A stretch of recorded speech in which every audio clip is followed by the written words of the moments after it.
The fluorescent lights of Romano's restaurant hummed their usual tired song as I scrubbed the same spot on the marble counter for the third time.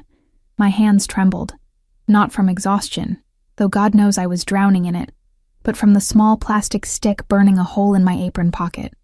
2 pink lines. 2 impossible, terrifying, life-altering pink lines that I'd stared at in the employee bathroom 20 minutes ago, my reflection in that cracked mirror looking like a ghost of the girl I used to be. The restaurant's kitchen clattered behind me, steel against steel. Chef Marco barking orders in rapid Italian that I'd learned to tune out over the past 8 months of working here. The scent of garlic and expensive wine mixed with my nausea, making my stomach roll dangerously. I pressed my palm against the cool marble, steadying myself, praying I wouldn't vomit right here in the dining room where Manhattan's elite came to spend more on a single meal than I made in a week. "Table 7 needs water," Sandra hissed as she breezed past me, her heels clicking against the polished floor. She was one of the real servers, the ones who got tips and recognition. I was just the girl who cleaned, who refilled, who stayed invisible in my black uniform that had seen better days. "And don't just stand there like a statue, Emily. Mr. Castellano's party is arriving in 10 minutes. Mr. Castellano." Even his name sent a chill down my spine, though I'd never met him. The owner kept the private dining room on the 3rd floor reserved for him every Friday night, a space I'd only glimpsed through half-open doors, all dark wood and crimson velvet, like something out of a Gothic novel. The other girls whispered about him in the break room, about his business, about the men in dark suits who swept the room before he arrived, about the way the owner himself trembled when taking Castellano's reservation. I grabbed the water pitcher with shaking hands, the pregnancy test still a physical weight against my hip. 3 months. I'd been so stupid, so desperate, so alone. Jake had seemed like salvation when I'd met him at that downtown bar, his smile promising everything my dead-end life lacked. He'd told me he worked in import-export, had money to burn, treated me like I mattered for exactly 6 weeks before disappearing without a trace, leaving me with nothing but a phone number that went straight to voicemail and a growing secret I couldn't afford. The dining room's atmosphere shifted suddenly, like the air pressure dropping before a storm. Conversations died mid-sentence. Silverware stopped clinking. I looked up from pouring water at table 7 to see why the entire restaurant had fallen silent. He stood in the entrance like darkness made flesh.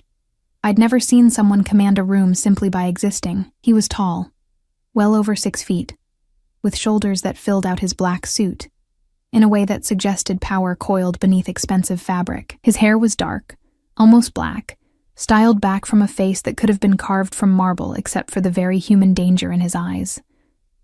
Those eyes swept the room with the precision of a predator cataloging prey, missing nothing, calculating everything.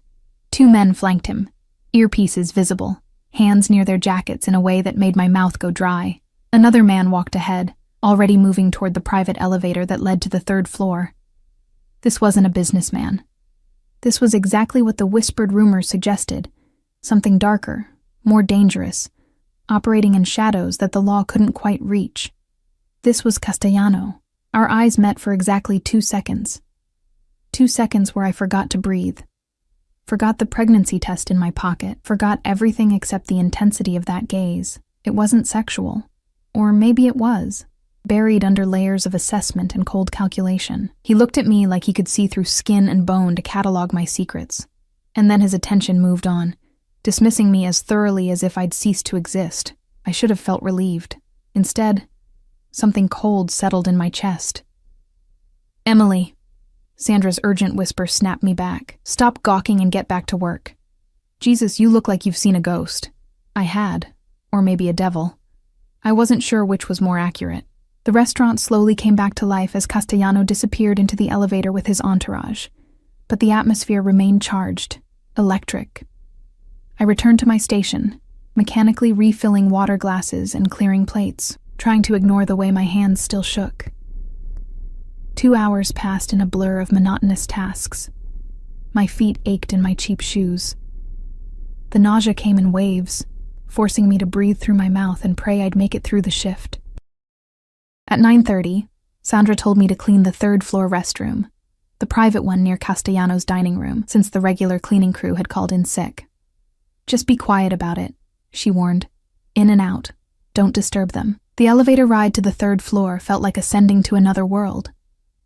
Where the main dining room was all bright elegance, this level breathed old money and older secrets. Thick carpets muffled sound. Oil paintings worth more than my life-decorated burgundy walls. The hallway was empty, but I could hear low male voices behind the heavy door of the private dining room, speaking in Italian too rapid for my limited understanding. The restroom was predictably immaculate, all black marble and gold fixtures. I went through the motions mechanically, wiping counters, restocking towels, checking supplies. My reflection caught me again in the floor-to-ceiling mirror, and I barely recognized myself. When had I become this pale, hollow-eyed creature? When had defeat become so obvious in the slope of my shoulders? The pregnancy test felt heavier with each passing minute. I needed to throw it away, but not here. Not where someone might find it and somehow connect it to me. Paranoid, maybe, but after 8 months of barely surviving in this city, paranoia felt like common sense. I was gathering my cleaning supplies when footsteps echoed in the hallway. Heavy, purposeful, multiple sets, male voices speaking in low tones. My heart kicked into overdrive. They were coming this way. The restroom door opened before I could even think about hiding. A man in a dark suit, one of Castellano's guards, froze when he saw me. His hand went to his jacket instinctively, and for one terrifying moment, I thought I was about to die in a bathroom that cost more than my entire apartment. "What are you doing here?" His accent was thick, his tone suggesting my presence was somewhere between an inconvenience and a threat. "Cleaning," I managed, holding up my supplies like a shield. "I'm sorry. I was told to." "Who told you to be here?" Another voice, darker, more dangerous. Castellano stepped into view behind his guard, and the bathroom suddenly felt impossibly small.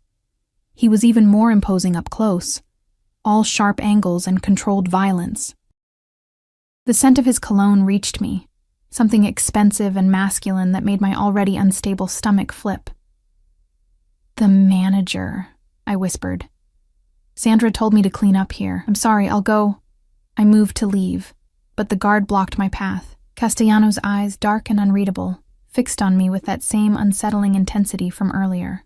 He looked at me like I was a puzzle he couldn't quite solve, and I hated how that gaze made me feel. Exposed, vulnerable, like standing naked in a spotlight. "You're the girl from downstairs," he said. Not a question. His English was perfect, barely touched by an accent, which somehow made him more terrifying. "The one who cleans."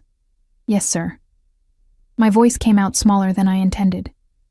He studied me for a long moment, and I could feel my pulse hammering in my throat. Then his gaze dropped, just for a second, to where my hand had instinctively pressed against my apron pocket, the pocket with the test. No. No, he couldn't possibly. "What's your name?" "Emily. Emily Bennett." "How long have you worked here?" "Emily Bennett."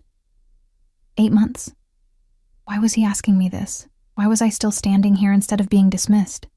Something shifted in his expression, too subtle to name. "You look unwell." "I'm fine." The lie was automatic. "Just tired." "Tired," he repeated, like the word was foreign. His gaze hadn't left my face, reading every micro-expression, every nervous swallow. "When did you last eat?" The question was so unexpected that I answered honestly, "This morning." A lie. I'd had coffee, nothing more. Food cost money I didn't have, and what little I'd managed to stomach lately came back up within the hour anyway. Castellano's jaw tightened almost imperceptibly. He pulled out his phone, one of several I could see in his jacket, and made a quick call in Italian. I caught words I recognized. "Food, now. 3rd floor. Sir, I really should get back to work." "Sit down." It wasn't a request. The guard pulled out one of the velvet chairs near the lounge area of the bathroom, because of course this bathroom had a lounge area, and I found myself sinking into it before my brain caught up with my body's instinct to obey. Castellano dismissed the guard with a subtle gesture, and suddenly we were alone. Every nerve in my body screamed danger, but I was too exhausted, too overwhelmed, too pregnant to do anything but sit there like a rabbit caught in a trap. He leaned against the marble counter, arms crossed, studying me with that unnerving focus. "You're afraid of me?" "No." Another lie. "Smart girl. You should be." There was no threat in his voice, just statement of fact. "But I'm not going to hurt you. Breathe." I hadn't realized I'd been holding my breath. I released it shakily, my hands twisting in my lap. The pregnancy test felt like it was glowing in my pocket, announcing itself, betraying me. "Why are you working yourself to exhaustion?" he asked quietly. "No family? No one taking care of you?" The unexpected gentleness in his tone did something dangerous. It made my eyes burn with tears I couldn't afford to shed. "I take care of myself." Clearly not very well. Before I could respond, a soft knock sounded. The guard entered with a tray, actual silver, laden with food that smelled divine and made my traitorous stomach growl audibly. Pasta in cream sauce, fresh bread, fruit, water. He set it on the small table beside me and left without a word. "Eat," Castellano commanded. "I can't accept." "You can. And you will." His tone left no room for argument. "Consider it an employee benefit." I stared at the food, at this strange, dangerous man who just ordered dinner for a cleaning girl he didn't know, and felt the careful walls I'd built around myself start to crack. This was wrong. Men like him didn't do kindness without expecting something in return. Every instinct screamed trap, manipulation, danger. But I was so hungry, so tired, so alone. My hand reached for the fork before I could stop myself. The first bite of pasta exploded across my taste buds, and I had to close my eyes against the wave of sensation. When had food last tasted like this? When had I last felt anything but numbness? Castellano watched me eat in silence, and somehow that was worse than if he'd been talking. I could feel his eyes cataloging every detail. The way my hands shook slightly, the desperate speed of my eating despite trying to maintain dignity. The dark circles I knew shadowed my eyes. I was halfway through the plate when nausea hit me like a freight train. I dropped my fork, pressing my hand to my mouth, fighting the urge to vomit up the first decent meal I'd had in days. "Bathrooms behind you," Castellano said calmly, like watching girls nearly throw up, was an everyday occurrence for him. I barely made it to the toilet before losing the battle, my body rejecting the food as violently as it had craved it. Mortification burned through me, worse than the physical sickness. I could hear him moving in the outer room, water running, and when I finally emerged, pale, shaking, utterly humiliated, he handed me a damp towel without comment. "Thank you," I whispered, wanting to die. "How far along are you?" The question hit me like a physical blow. I froze, the towel pressed to my face, my entire world narrowing to those 5 words. "I don't..." "What?" "I have 3 sisters," he said quietly, still leaning against that marble counter like we were discussing the weather. "I've seen enough morning sickness to recognize it." "How far along?" My mind raced through lies, denials, anything to escape this moment. But something in his face, not kindness exactly, but a strange kind of understanding, made the truth fall from my lips like a confession. 3 months, maybe a little more, I'm not sure. My voice broke. "I only found out today." The silence stretched between us, heavy with implications.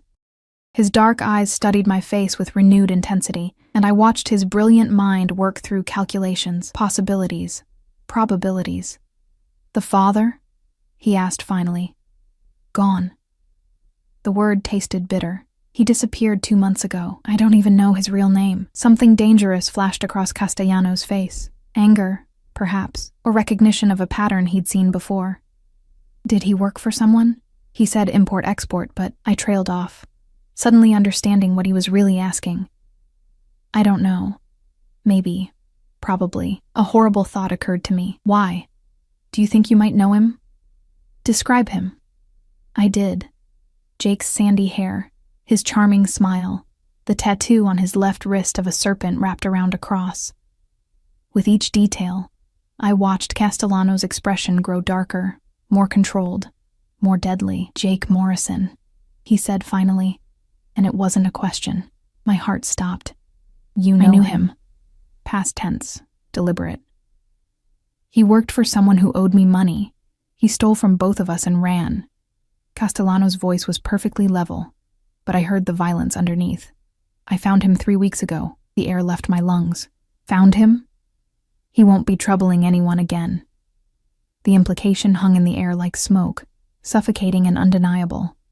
Jake was dead. The father of my child was dead, killed by the man standing in front of me, and I should have been horrified, should have been screaming, should have been anything except feeling a strange, guilty relief. I see, I managed. Castellano pushed off the counter, moving closer with the fluid grace of a predator. He stopped just within my personal space, close enough that I had to tilt my head back to meet his eyes. Close enough that I could feel the heat radiating from his body, see the fine details of his face, a small scar near his left eye, the precise line of his jaw, the intelligence and danger burning in those dark depths. This child, he said softly, his voice dropping to something intimate and terrifying. You're going to keep it? I don't know. I can't afford, I don't have... The words tumbled out in a rush of panic and exhaustion. I can barely afford rent. I'm sleeping on a friend's couch because I lost my apartment last month. I have nothing. I am nothing. His hand moved, and I flinched instinctively, but he simply reached into his jacket, making sure I could see the movement, see that he wasn't drawing the weapon I knew must be there, and pulled out a business card. He pressed it into my palm, his fingers warm against my cold skin. Tomorrow, he said, 10 in the morning. This address. There are things we need to discuss. I have work. I'll arrange it. Of course he would.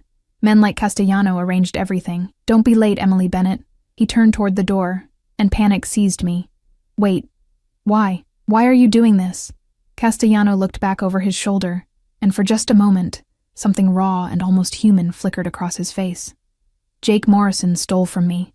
He took money, products, and information that cost me considerably to recover. By my calculation, he died owing me approximately $2 million in damages and restitution. My knees went weak. $2 million. An impossible, astronomical sum. His debts, Castellano continued, his voice soft and dangerous, typically transfer to his estate, to his family. His eyes dropped deliberately to my stomach. To his child. No. The word came out as a whisper. You can't. That's not, but I'm a reasonable man, Emily. He smiled, and it was the most terrifying thing I'd ever seen. Charming and cold and absolutely merciless. We'll discuss terms tomorrow. I'm sure we can come to an arrangement. He left, his guard following, the door closing behind them with a soft click that sounded like a prison cell locking. I stood there in that opulent bathroom, his business card clutched in my shaking hand, the pregnancy test still hidden in my pocket, and understood with perfect, crystalline clarity that my life had just changed irrevocably. I'd walked into a trap I hadn't even known was being set, and the worst part, the absolutely terrifying part, was that when Castellano had looked at me with those dark, dangerous eyes, when his hand had brushed mine passing that card, something in me had responded. Something desperate and broken and utterly foolish had leaned toward his strength like a moth toward flame. I looked down at the business card, Marco Castellano, with an address in Manhattan's most exclusive district and a phone number that felt like a hotline to hell. Tomorrow morning I would walk into the fire. I didn't sleep. How could I? I lay on Jessica's lumpy couch in her studio apartment in Queens, staring at the water-stained ceiling while sirens wailed outside, and my mind replayed every moment of that bathroom encounter on an endless, torturous loop. Marco Castellano, Mafia boss, the man who'd killed my baby's father. And somehow, impossibly, that wasn't even the most terrifying part of last night. The most terrifying part was that I was going to meet him. In 6 hours. At an address that Google Maps showed as a luxury high-rise overlooking Central Park. The kind of building where doormen wore uniforms nicer than anything in my closet. Jessica's alarm went off at 7. I heard her stumble to the bathroom, the shower running, her off-key humming of some pop song. She worked as a paralegal downtown, had her life together in ways I could only dream about. When she emerged in her towel, she found me still on the couch, fully dressed in my only decent outfit. Black pants with a small stain I'd tried to hide, and a gray blouse that hung a little looser than it had 3 months ago. Jesus, Em, Did you sleep in those clothes? She poured coffee, the smell making my stomach lurch. You look like death. Couldn't sleep. I checked my phone. 8:15. I have an appointment this morning. Appointment? With who? Jessica's eyes narrowed with concern. Is this about, I'd told her about the pregnancy test last night when I'd stumbled in near midnight, shaking and incoherent. She'd held me while I cried, promising everything would be okay, even though we both knew it wouldn't be. Sort of. I stood, grabbing my jacket. I'll explain later. I have to go, Jess. I'll be fine. Another lie in an increasingly long list. The subway ride into Manhattan gave me too much time to think. I stood pressed between a businessman in an expensive suit and a woman with 3 children, my hand wrapped around the pole, watching the darkness blur past the windows. At each stop, I considered getting off, running, disappearing into the city's anonymous masses. But where would I run? I had $43 in my bank account. No family. My parents had died in a car crash when I was 19, leaving me with nothing but grief and student debt. No real friends except Jessica. No safety net, no backup plan. No future that didn't involve me and a baby starving slowly in some forgotten corner of this merciless city. And Castellano's words echoed in my mind. His debts transfer to his child. $2 million. It might as well have been $2 billion. An impossible, crushing weight that would destroy any chance my baby had at life before they even took their first breath. Unless I made an arrangement. The address led me to exactly the kind of building I'd expected. All glass and steel and quiet wealth. The doorman, an older man with kind eyes and military posture, stopped me at the entrance. I'm here to see Marco Castellano, I said, my voice steadier than I felt. He's expecting me. Emily Bennett. The doorman's expression shifted subtly, a flicker of surprise followed by professional neutrality. He picked up a phone, spoke quietly, then nodded. Penthouse level. The elevator requires a key card. I'll send you up. The elevator was mirrored on all sides, forcing me to confront my reflection from every angle. I looked exactly like what I was, a terrified girl playing dress-up, trying to convince the world she belonged in spaces like this. My hair, usually wild, was pulled back in a neat ponytail. I'd covered the dark circles under my eyes with drugstore makeup Jessica had lent me, but no amount of concealer could hide the fear in my eyes or the slight tremor in my hands. The elevator opened directly into a penthouse foyer, and I stepped out into another world. Floor-to-ceiling windows overlooked Central Park, the morning sun turning the autumn leaves into flames of gold and crimson. The space was massive, open-concept living with furniture that looked like art installations. A kitchen with marble counters and appliances that probably cost more than I'd earned in my entire life. Everything was done in shades of black, gray and cream, masculine and powerful and utterly intimidating. Miss Bennett. The voice came from my left. One of Castellano's guards, the same one from last night, stood near a hallway. This way. He led me through the penthouse to an office that somehow managed to be even more imposing than the rest of the space. Dark wood shelves lined with leather-bound books, a massive desk with multiple monitors showing what looked like security feeds and financial data, more windows offering views that made my breath catch, and Castellano, standing with his back to me, phone pressed to his ear, speaking rapid Italian that sounded like controlled fury. He wore dark slacks and a white dress shirt with the sleeves rolled up, revealing forearms that were corded with muscle and marked with scars, evidence of a life lived dangerously. His hair was slightly mussed, like he'd been running his hands through it, and for just a moment, he looked almost human, almost approachable. Then he turned, and those dark eyes pinned me in place, and I remembered exactly what he was. I'll call you back, he said into the phone, switching seamlessly to English. His gaze traveled over me, assessing, calculating. You came. You said to. I hated how small my voice sounded. You said we needed to discuss terms, so I did. He gestured to one of the leather chairs facing his desk. Sit. I sat, perched on the edge like a bird ready to flee. Castellano moved around the desk with that fluid grace, settling into his chair with the casual confidence of a man who owned everything in his line of sight. He steepled his fingers, studying me over them. "Have you eaten?" The question threw me. "What?" "Breakfast. Have you had any?" No, I couldn't. The nausea, the fear, the impossibility of everything. "I'm fine." His jaw tightened. Without breaking eye contact, he pressed a button on his desk phone. "Antonio." "Breakfast, the usual, but add fruit and ginger tea." He paused. "And crackers." "Sir, I really don't need—" "The baby does." His tone left no room for argument.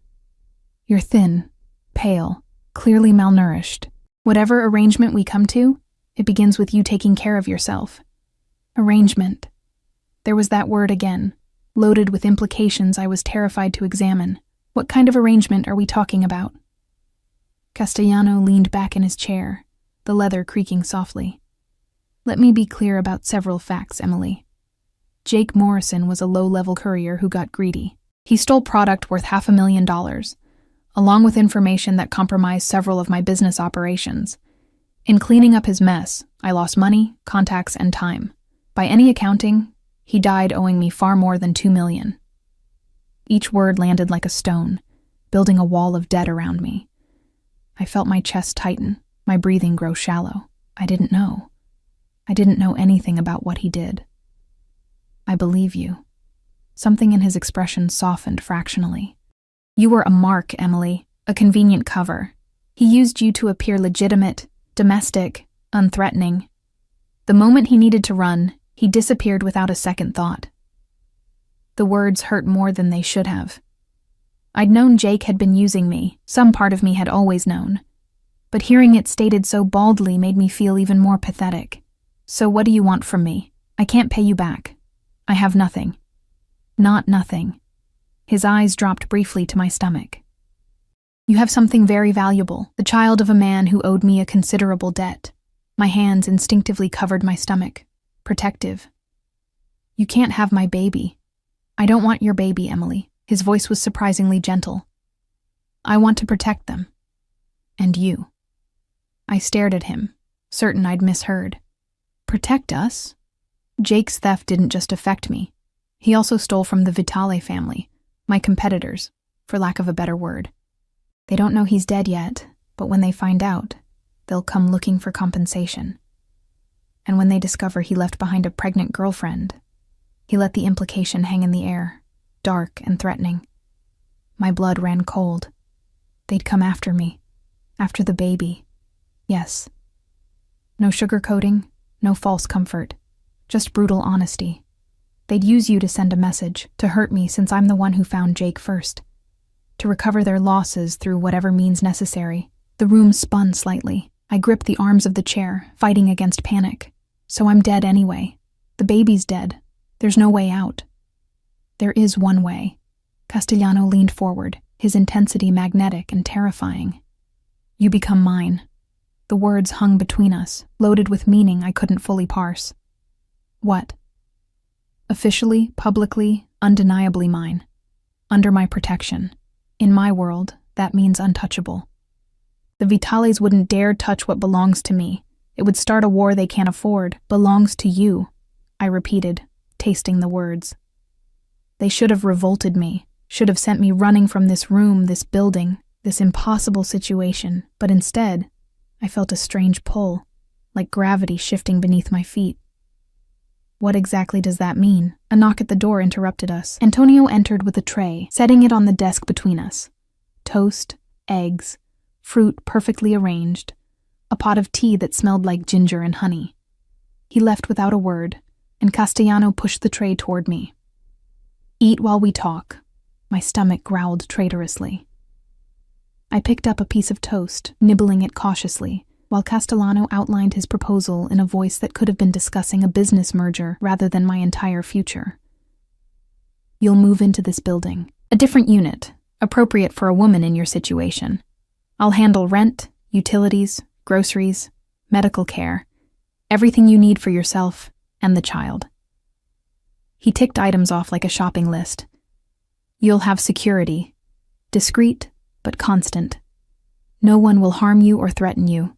In return, you'll be seen with me publicly, dinners, Events. Enough appearances to establish that you're under my protection. I swallowed the toast with difficulty.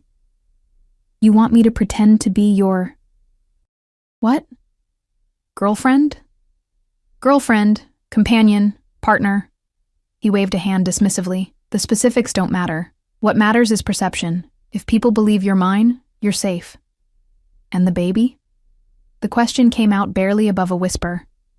What happens when they're born? Something flickered across his face. An emotion too complex to name. The child will be raised safely, with every advantage money can provide. Education, security, opportunity. They'll want for nothing. It sounded like a fairy tale, a dark, twisted fairy tale, where the monster became the prince, and the princess was really just a terrified girl with no other options. What do you get out of this? Castellano was quiet for a long moment, his eyes distant. I told you I have 3 sisters. What I didn't mention is that I also had a brother. Younger, reckless, thought he was invincible. He got a girl pregnant, then got himself killed in a stupid, avoidable confrontation. The girl was so scared of my family, of what we are, that she ran. Disappeared completely. I've spent 5 years looking for her. For my nephew or niece. His voice went flat, emotionless. I never found them. Understanding crashed over me. This wasn't about debt or business or even protection. This was about guilt, about redemption, about a second chance at something he'd lost. So I'm a replacement, I said quietly. For the family you couldn't save. No. His eyes snapped to mine, fierce and certain. You're someone I can save. Someone I will save, if you let me. The tea warmed my hands, the ginger settling my nausea. I looked at this man, this dangerous, powerful, terrifying man, and saw something I hadn't expected. Not kindness, exactly, but something close to it. A protection born of past failures and present determination. And I looked at my other options. Homelessness, starvation, death at the hands of people hunting Jake's debts. I looked at the tiny life growing inside me, innocent and unaware of the impossible situation they'd been born into. If I say yes, I began carefully. What are the rules? What do you expect from me? Cooperation. You attend events when asked, play your part convincingly. You accept security. No ditching your guards. No trying to prove your independence at the cost of safety. You take care of yourself and the baby. And, he hesitated, something almost vulnerable crossing his features. You're honest with me. No lies, no games. I've had enough of that. And you? I pressed. What are your rules? I protect you.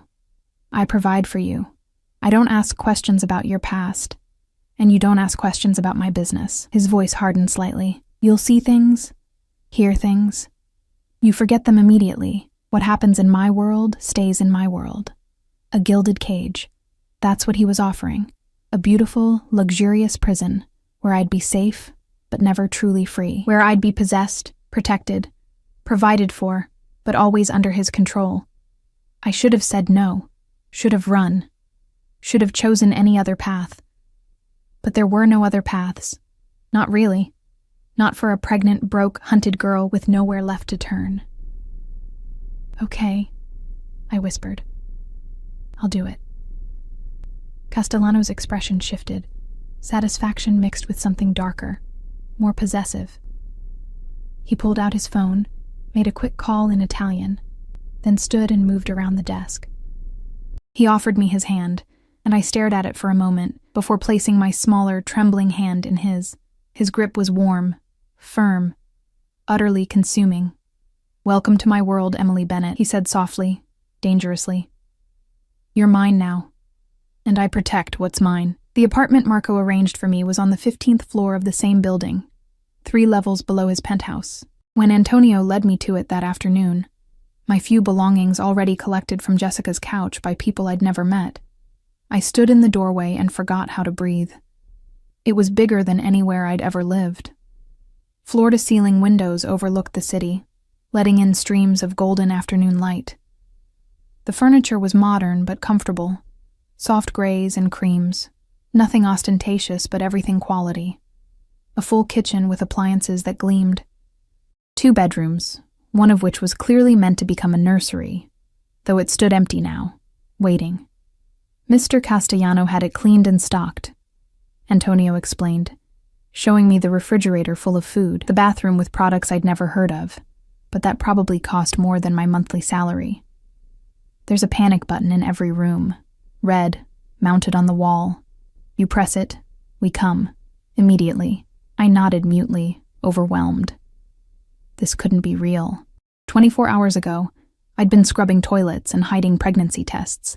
Now I was standing in luxury I'd only seen in movies, under the protection of a man whose name made hardened criminals flinch. Someone will be posted in the hallway at all times, Antonio continued. Discreet. You won't see them unless there's trouble. Mr. Castellano wants you comfortable, not imprisoned. Comfortable. Imprisoned. The words felt interchangeable. After Antonio left, I stood in the silence of my new cage and let myself fall apart. I cried until my throat hurt, until my eyes burned, until the impossible reality of my situation finally felt real. Then I washed my face in the obscenely luxurious bathroom, looked at my blotchy reflection, and made myself a promise I would survive this. For my baby, I would survive anything. The next 3 days passed in a strange blur of adjustment. Marco had arranged for me to take a leave of absence from the restaurant. Paid, somehow, though I suspected the money came from him rather than my actual employer. A doctor came to the apartment, a woman with kind eyes who examined me thoroughly, prescribed prenatal vitamins, and assured me the baby was healthy despite my poor nutrition. You're about 14 weeks, she said gently, the ultrasound wand moving across my barely there belly. See? Right there. Strong heartbeat. I stared at the screen, at the tiny bean-shaped life inside me, and felt something crack open in my chest. Love. Terror. Fierce, protective determination. This was real. This baby was real, and I would do whatever it took to keep them safe. Marco visited on the 4th day. I heard the knock and opened the door to find him standing in the hallway, dressed in another immaculate suit, his presence filling the space like gathering storm clouds. Behind him, I glimpsed Antonio and another guard whose name I didn't know. May I come in? He asked, and the politeness felt jarring. This man could probably buy the entire building with pocket change, and he was asking permission to enter an apartment he owned. Of course. I stepped back, suddenly aware of how I looked, yoga pants and an oversized t-shirt, hair in a messy bun, no makeup. Not exactly the polished companion he'd probably expected. If he noticed, he didn't comment. He moved into the living room with that fluid grace, his eyes scanning the space like he was cataloging every detail. You're settling in? Yes, thank you. It's more than I could have imagined. Good. He pulled an envelope from his jacket pocket, extending it toward me.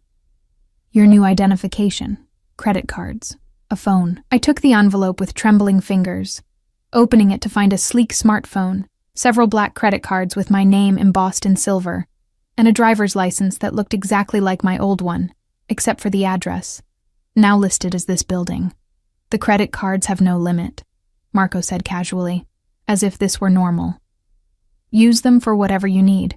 Clothes, food, furnishings for the nursery, anything. I can't possibly. You can, and you will. That commanding tone again, the one that made arguing feel impossible. Tomorrow night, we have our first public appearance, dinner at Aurelio's. It's a restaurant where certain people gather. You'll need appropriate clothing. My stomach dropped. Tomorrow? The sooner we establish your connection to me, the safer you are. Word travels fast in my world. By Monday, everyone who matters will know you're under my protection. His eyes softened fractionally. I know this is overwhelming, but it's necessary. I clutched the envelope like a lifeline. What should I wear? I don't know how to... I've never been to places like that. There's a boutique on 5th Avenue, Valentina's. I've arranged for them to expect you this afternoon. Antonio will drive you. He paused, studying my face. They'll take care of everything. Trust me. Trust him. The man who'd killed my baby's father. The man who held my life in his hands like a chess piece. The man who was offering protection that felt increasingly like possession. But when he looked at me with those dark, intense eyes, when his voice dropped to something almost gentle, I felt myself wanting to trust him, wanting to believe this was more than just a business arrangement. "Okay," I whispered. "I'll go." Something flickered across his face. Approval, perhaps, or satisfaction. He moved closer, close enough that I could smell his cologne, feel the heat radiating from his body. His hand reached out slowly, giving me time to pull away, and settled on my shoulder. The touch was warm, possessive, electrifying. "You're doing well, Emily," he said softly. "I know this isn't easy, but you're safe now. I promise you that." Then he was gone, leaving me standing in the middle of my golden cage, his touch still burning on my shoulder, my heart racing in a way that had nothing to do with fear. Valentina's boutique was everything I expected, and more. All marble floors and crystal chandeliers, with dresses that probably cost more than I'd earned in 6 months. The owner, an elegant woman in her 50s with sharp eyes and a warm smile, greeted me like I was royalty rather than an imposter playing dress-up. "Miss Bennett, Mr. Castellano called ahead. We're honored to serve you."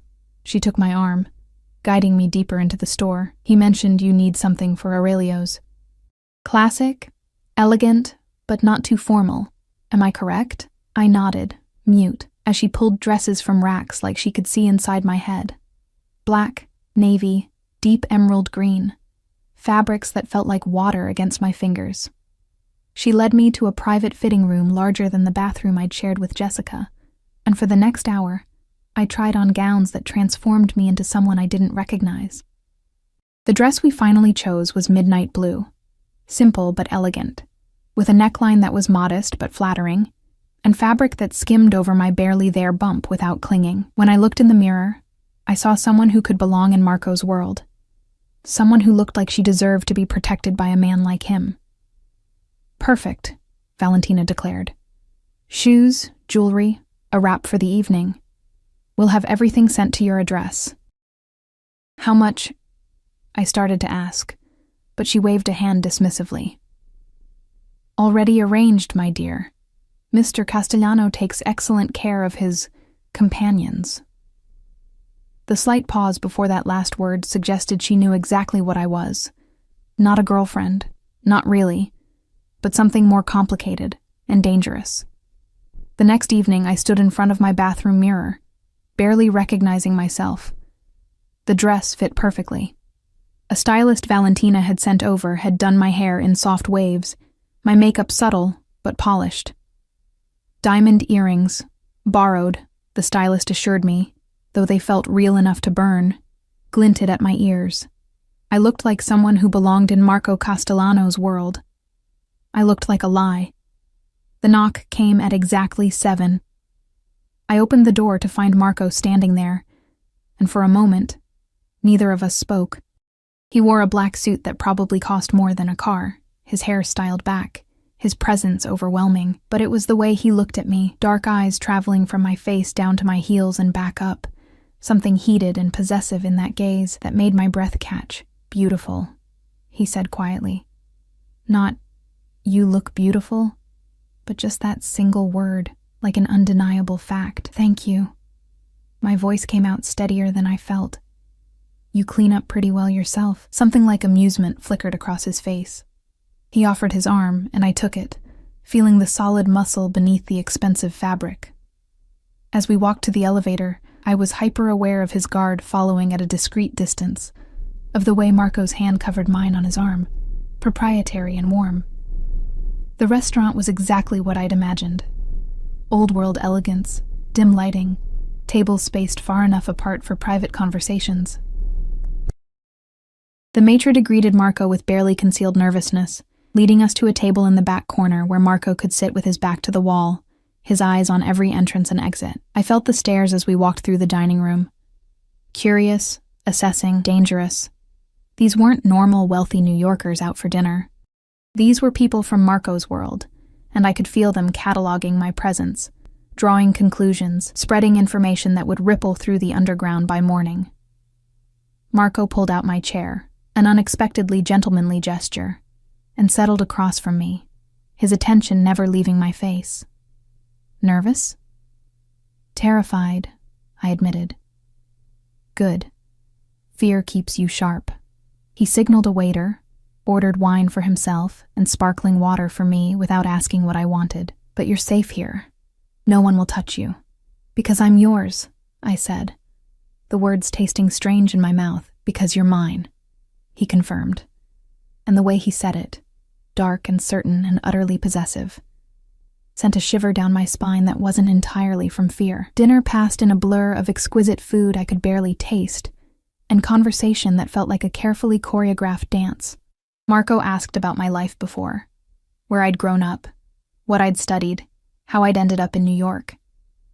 I answered carefully, editing out the desperate loneliness, the crushing poverty, the nights I'd cried myself to sleep, wondering if I'd survive this city. And he listened. Really listened, his dark eyes never leaving my face, like every word I spoke mattered. Like I mattered. Halfway through the meal, a man approached our table, tall, silver-haired, with eyes like flint and a smile that never reached them. Marco's entire demeanor shifted. The warmth disappeared, replaced by cold calculation. Castellano, the man said in accented English. I heard rumors you'd taken a companion, wanted to see for myself. Vitale. Marco's voice could have cut glass. How considerate, Emily. This is Lorenzo Vitale, an associate. The name hit me like ice water. Vitale. The family Marco had warned me about. The ones who'd hunt Jake's debts. The ones who'd kill me and my baby if they knew. Lorenzo's eyes slid to me, assessing and cold. Charming. Tell me. Miss Bennett, I managed, my voice stronger than I felt. Emily Bennett. Bennett. He repeated the name like he was filing it away. And how did you meet our Marco? Marco's hand shot across the table, covering mine in a grip that was both protective and warning. That's enough, Lorenzo. The lady is off limits, to everyone. Something dangerous flashed between the two men. A silent war of wills I couldn't fully understand. Then Lorenzo smiled again, that cold, empty expression. Of course. My apologies. Enjoy your evening. He walked away, but I felt his eyes on us for the rest of the meal, calculating, threatening. Marco's hand remained on mine, his thumb tracing small circles on my wrist that should have been comforting, but instead felt like branding. He knows. I whispered. He suspects. There's a difference. Marco's eyes were hard, dangerous. But after tonight, it won't matter. You're established, protected, mine. That word again. Mine. It should have terrified me. Instead, sitting in that dangerous restaurant with Marco's hand on mine and enemies circling like sharks, I felt something I hadn't expected. I felt safe. The headlines started appearing within 48 hours. Not in mainstream media. Marco's world operated in shadows too deep for regular press. But in the underground channels, the whispered conversations, the knowing looks from people who trafficked in information darker than news, Castellano's new woman, the mystery girl under his protection. Who is Emily Bennett? I learned about my new notoriety from Marco himself, who arrived at my apartment 3 days after our dinner at Aurelio's with a tablet showing surveillance photos someone had taken of us. Me in my blue dress, his hand possessive on my back. Me laughing at something he'd said, looking far more comfortable than I'd felt. Me looking at him with an expression I hadn't realized I'd worn, something soft, almost trusting. This is good, Marco said, scrolling through the images with professional detachment. The narrative is spreading. You're established as mine. The Vitales won't move against you now. It would be suicide. I stared at the photos, at this version of myself I barely recognized. So I'm safe? The baby's safe? Safer. His eyes met mine, dark and serious. In my world, there's no such thing as completely safe, but you're as protected as anyone can be. The honesty should have frightened me. Instead, I appreciated it. Marco didn't lie, didn't sugarcoat, didn't pretend our situation was anything other than what it was. A dangerous game with life or death stakes. What happens now? I asked. Now you live your life. The doctor will visit weekly. You have security, resources, everything you need. He paused, something shifting in his expression. And I'd like you to have dinner with me. Not for show, not for appearances.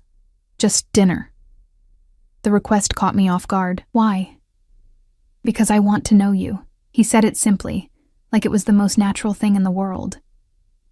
You're living in my building, under my protection, carrying a child I've taken responsibility for. I'd like to understand who you are beyond the terrified girl I found cleaning a bathroom. Something warm and dangerous bloomed in my chest. Okay. When? Tonight. My place. 7 o'clock. He left before I could respond, and I spent the rest of the day in a state of nervous anticipation that felt disturbingly like excitement. This was different from Aurelio's. This wasn't for show. Wasn't about establishing dominance or protection.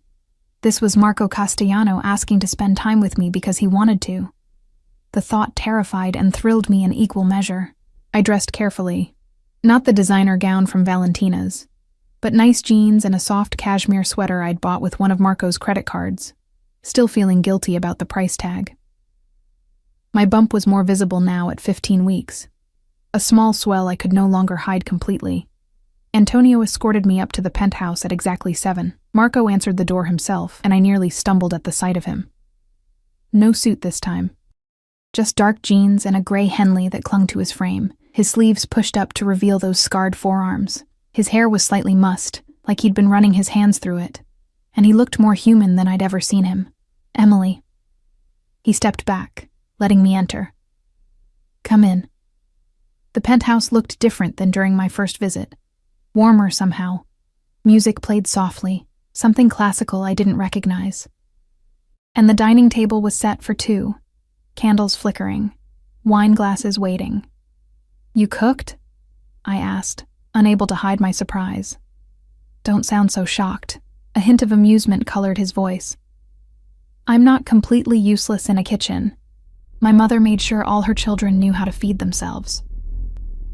The mention of his mother surprised me. Marco rarely spoke about his family, keeping his past locked away as tightly as his business dealings. Is she still alive? Yes, in Italy. She refuses to come to America, says it's too violent, too chaotic. His expression softened. She's probably right. He guided me to the table, pulling out my chair with that same unexpected gentlemanliness. The food was simple but perfect. Pasta with a sauce that smelled like heaven, fresh bread, a salad with vegetables I could actually stomach. He'd even made ginger tea without me asking, remembering my nausea. This is incredible, I said after the first bite, and I meant it. Where did you learn to cook like this? My grandmother. She believed a man who couldn't feed himself and his family was useless. He poured himself wine, water for me. She was a formidable woman. You would have liked her. We ate in comfortable silence for a while, and I found myself relaxing in a way I hadn't since this whole nightmare began. Here, in the soft candlelight of his home, Marco didn't feel like a dangerous mafia boss. He felt like a man, complicated, guarded, but somehow safe. Tell me about your parents, he said eventually. You mentioned they died. How old were you? The old pain surfaced, duller now but still present. 19, car accident. A drunk driver crossed the center line on their way home from my college orientation. I pushed pasta around my plate. One moment I had a family, a future, everything planned out. The next, I had nothing but debt and grief. Marco's jaw tightened. No other family, none that mattered. Some distant cousins I'd met maybe twice. My parents were only children, my grandparents all gone. I met his eyes. I've been alone for a long time, Marco. I'm used to it. You're not alone anymore. He said it with such certainty, such absolute conviction, that something in me wanted desperately to believe him. Aren't I? The question came out more vulnerable than I'd intended. You're protecting me, providing for me, but that's not the same as not being alone. That's just being a kept prisoner in a nicer cage. Marco set down his fork, his full attention on me. Is that what you think this is? A cage? Isn't it? I challenged. I can't leave without guards. I can't make decisions without considering how they affect your protection. I'm living a life that isn't mine, pretending to be someone I'm not, all because I made the mistake of trusting the wrong man. Jake was a bastard who used you. Marco's voice went hard. But you didn't make a mistake, Emily. You wanted connection, love, something to make you feel less alone. That's not a mistake. That's being human. Tears pricked my eyes, and now I'm trapped. You're protected. He stood, moving around the table with that predatory grace. He crouched beside my chair, bringing himself to my eye level, his hand reaching out to cover mine. I know the difference feels small from where you're sitting, but you're alive, Emily. Your baby's alive. In a month, the Vitalis would have found you, and you'd both be dead. This isn't a cage. It's survival. His hand was warm on mine, calloused and strong. I looked into those dark eyes and saw something I hadn't expected. Genuine concern, mixed with something darker, more possessive. Something that made my breath catch. "Why do you care?" I whispered. "Really? Not the story about your brother and the baby you couldn't find. Why do you actually care what happens to me?" Marco was quiet for a long moment, his thumb tracing circles on my wrist, because when I walked into that bathroom and saw you, exhausted, terrified, barely holding yourself together, I saw someone who'd been failed by everyone who should have protected them. And I have the power to change that, to make sure you're not alone anymore. His eyes held mine. I don't know how to explain it better than that. "That sounds like a savior complex," I said, but my voice shook. "Maybe it is." He didn't look away. "Does that make it wrong?" I thought about Jessica's couch, about scrubbing toilets for minimum wage, about the terror of discovering I was pregnant with nowhere to go and no one to help.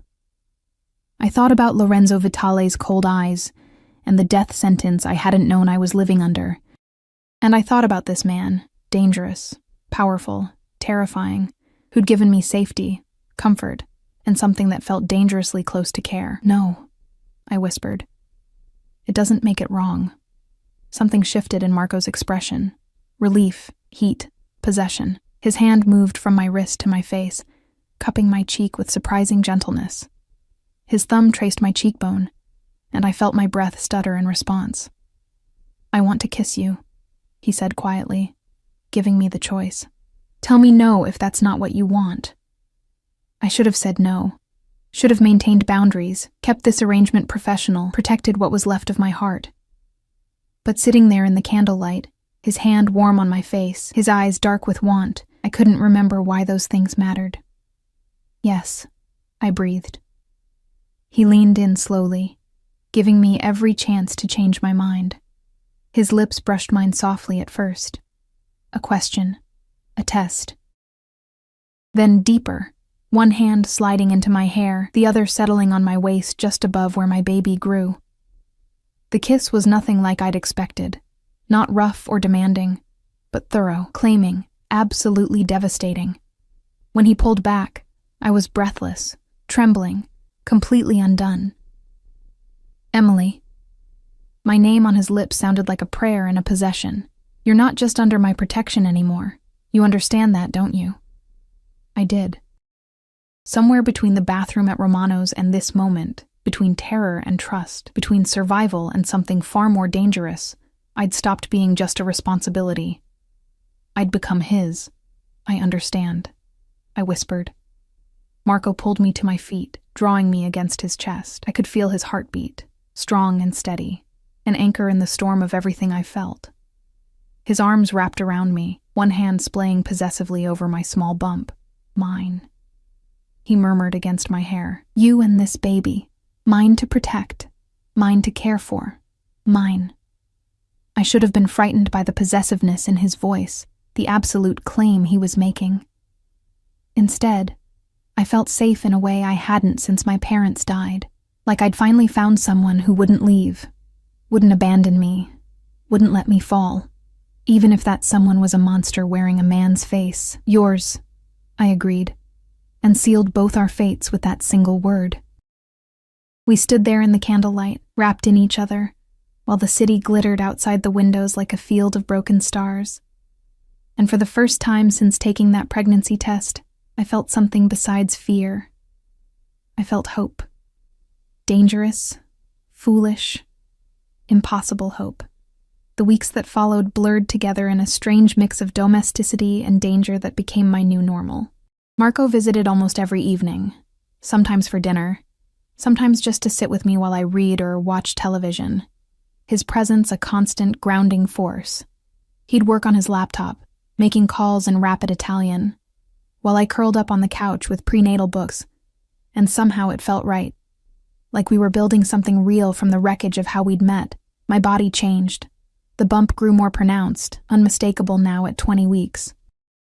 The nausea finally faded, replaced by an appetite that made Marco smile with satisfaction every time he watched me eat. He was obsessive about my health. The doctor visited weekly, nutritionists planned my meals, and he personally ensured I took every vitamin, attended every appointment. "It's too much," I protested one evening when he arrived with yet another specialist, this one to discuss nursery design. "It's not enough," he countered, his hand settling possessively on my growing stomach. "Nothing is too much for you, for this baby." The possessiveness should have suffocated me. Instead, it made me feel cherished in a way I'd never experienced. Marco didn't just protect me, he consumed me, his attention absolute and unwavering. He knew my schedule better than I did, appeared whenever I needed something before I could ask. And God help anyone who looked at me the wrong way. I learned this firsthand when we went shopping for nursery furniture. A salesman had been overly friendly, touching my arm while showing me cribs, and Marco's entire demeanor had shifted into something lethal. He'd simply stepped between us, his presence radiating such danger that the man had literally backed away, stammering apologies. "He was just being nice," I'd said afterward. But Marco's jaw had remained tight. He was touching what's mine. There's a difference. The jealousy should have been a red flag. Instead, it made me feel wanted, protected, valued. I was falling for him, had probably been falling since that first kiss, and the realization terrified and thrilled me in equal measure. At 22 weeks, the doctor told us the baby's gender, a girl. I was having a daughter. Marco's reaction was visceral. His hand tightened on mine, his eyes going suspiciously bright. That night, he held me on his penthouse couch, his hand on my stomach, and spoke in Italian, soft words I didn't understand, but felt in my bones. Promises, I thought. Vows to protect this tiny girl who would be born into his dangerous world. "I want to name her Sophia," he said quietly, "after my grandmother, if that's acceptable to you." The request surprised me. "This isn't your baby, Marco, not biologically." His eyes met mine, fierce and certain. "She's mine in every way that matters. I'll raise her, protect her, love her as my own. Biology means nothing. Choice means everything." His hand pressed more firmly against my stomach. "So I'm asking, will you let me give her my grandmother's name?" Tears streamed down my face. "Yes, Sophia. It's perfect." He kissed me then, deep and claiming, and I felt the last of my resistance crumble. I was his, completely, irrevocably his. And our daughter would be too. But peace in Marco's world was always temporary. It happened on a cold November evening when I was 25 weeks pregnant. I'd been at a prenatal yoga class, one of the few activities Marco allowed without him present, though Antonio and 2 other guards waited outside. The class had run late, and I'd lingered to talk with the instructor about exercises for back pain. We were walking to the car when I noticed Antonio's tension, the way his hand moved toward his jacket. Then I heard it, the screech of tires, shouting in Italian, and Antonio's sharp command, "Get down!" He threw me behind the car as gunshots exploded through the evening air. I hit the pavement hard, my hands instinctively covering my stomach, terror whiting out rational thought. More shots, screaming, the metallic smell of blood. Then silence, broken only by my ragged breathing and the sound of cars speeding away. Antonio hauled me up, blood streaming from a wound on his shoulder. In the car. Now. The drive back was a blur, Antonio on his phone speaking rapid Italian, other cars appearing to surround us, and me shaking so hard I couldn't form words. My hands wouldn't leave my stomach, checking obsessively for pain, for blood, for any sign that my baby had been hurt. We didn't go to my apartment. Antonio drove straight to Marco's penthouse, and the moment the elevator doors opened, Marco was there. I'd never seen him look like that, white-faced, his control shattered, something raw and desperate in his eyes. "Emily." He reached for me, his hands running over my body, checking for injuries. "Are you hurt? The baby?" "I don't know." My voice broke. "Marco, I don't know." The doctor was already there, equipment set up in Marco's living room.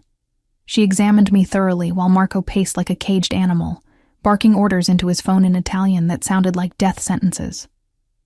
The guards who'd been with me stood at attention, Antonio getting his shoulder bandaged while reporting what had happened. "The baby's fine," the doctor finally announced. "Heart rate is strong, no signs of distress. You're both incredibly lucky." The relief nearly brought me to my knees. Marco caught me, pulling me against his chest so tightly I could barely breathe. I felt him trembling, felt the absolute terror he'd been holding back, and understood with crystalline clarity what I'd become to him. Not just a responsibility, not just someone under his protection. I was his weakness. After the doctor left, Marco carried me to his bedroom, a space I'd never entered before. He set me on the massive bed and sat beside me, his hands framing my face with a gentleness that contrasted sharply with the violence burning in his eyes. "Who was it?" I whispered. "The Vitales." His voice was flat, cold, absolutely lethal. "They've been testing boundaries for weeks, but this..." His jaw clenched. This was a declaration of war, because of me. Guilt crashed over me. "This is my fault." "No." The word cracked like a whip. "This is their fault for thinking they could touch what's mine and live. This is Jake's fault for stealing from them and leaving you exposed. This is every bastard's fault except yours." His thumb traced my cheekbone. "You did nothing wrong, Emily. You're the victim here. People are going to die. I knew it with certainty. Because of me. Because of Sophia. People were always going to die." Marco's honesty was brutal. "That's the world I live in. But now they'll die knowing what happens when you threaten my family. His family." He'd said it so casually, but the words hit me like a freight train. Somewhere along the way, I'd stopped being just a protected asset and become something infinitely more dangerous. I'd become the family of a man who would burn the world to keep me safe. "I'm scared," I admitted. "I know." He pulled me against him, my head on his chest, his arms wrapped protectively around me and our daughter. "But I promise you this, no one will ever get close enough to hurt you again. I'll destroy anyone who tries." I believed him. God help me. I believed every word. Marco kept me in his penthouse for 3 days, refusing to let me out of his sight. I slept in his bed, ate meals he personally prepared, and listened to him conduct business from his office in English now, so I could understand. Companies were being bought and sold, alliances were shifting, and people were disappearing. I didn't ask where, but I could guess. The Vitale family was being systematically dismantled. On the 4th day, Marco came to me with a small box. We were sitting on his couch, my feet in his lap while he absently massaged them, a habit he'd developed, claiming it helped with pregnancy swelling. "I have something for you," he said, his voice carrying an edge of nervousness I'd never heard before. He opened the box to reveal a ring, a stunning emerald surrounded by diamonds, clearly antique, clearly priceless. My breath caught. "This was my grandmother's," Marco said quietly, "Sophia's namesake. She wore it for 60 years of marriage to my grandfather, through wars and poverty and everything life threw at them." He took the ring from the box, holding it up to the light. "I want you to have it. Marco, I know this isn't a normal relationship. I know we started in the worst possible way, but somewhere between protecting you and knowing you, I fell in love with you, Emily." His eyes met mine, vulnerable and fierce. "I love your strength, your resilience, the way you've survived everything life has thrown at you. I love how you talk to Sophia even though she can't hear you yet. I love that you make me want to be better than what I am." Tears streamed down my face. "You're proposing? I'm claiming you. Officially, legally, permanently." He took my left hand, the ring poised over my finger. "Marry me, Emily. Let me give you and Sophia my name, my protection, my everything. Let me be your family." I thought about the girl I'd been 6 months ago. Alone, desperate, invisible. I thought about the man who'd found me at my lowest point and built me back up. Not into who I was, but into who I could be. I thought about the dangerous, consuming, utterly devastating love I felt for this complicated, violent, protective man. "Yes," I whispered. Yes, I'll marry you. He slid the ring onto my finger, and it fit perfectly. Then he kissed me with a passion that stole my breath, his hands cradling my face like I was precious, breakable, infinitely valuable. Mine, he murmured against my lips. Forever. Forever, I agreed. We married 2 weeks later in a private ceremony at his family's estate in upstate New York. His mother flew in from Italy, a tiny, fierce woman who took one look at my pregnant belly and Marco's protective stance and smiled knowingly. His sisters surrounded me with warmth and acceptance, welcoming me into a family I'd never expected to have. I wore white, a simple dress that accommodated my 7-month belly, and Marco wore a black suit that made him look like the prince from a dark fairy tale. When he slid his grandmother's wedding band onto my finger to join her engagement ring, when he promised to love and protect me until death, I knew he meant every word. I love you, I whispered during our first dance, Sophia kicking actively between us. I love you both, he replied, his hand on my stomach. My wife, my daughter, my family. 3 months later, Sophia was born. 8 pounds, 2 ounces, with dark hair and her father's, Marco's, intense eyes. He held her with such reverence, such absolute love, that I fell for him all over again. She wasn't his blood, but she was his in every way that mattered. Hello, little one, he murmured, his finger stroking her tiny cheek. I'm your papa, and I promise you'll never know fear, never know hunger, never know what it's like to be unprotected. You're mine, Sofia Castellano, and I protect what's mine. Watching him with our daughter, I understood something fundamental. Marco Castellano was a dangerous man. A man who'd built an empire on violence and fear, but he was also the man who'd saved me, loved me, given me a family when I had nothing. He was mine. I was his. And Sophia was ours, and I wouldn't change a single moment of how we'd found each other, even knowing the darkness that had brought us together, because sometimes salvation comes wrapped in danger, and love grows in the most impossible places. Sometimes the monster becomes the hero, and sometimes the girl who had nothing finds everything she never knew she needed.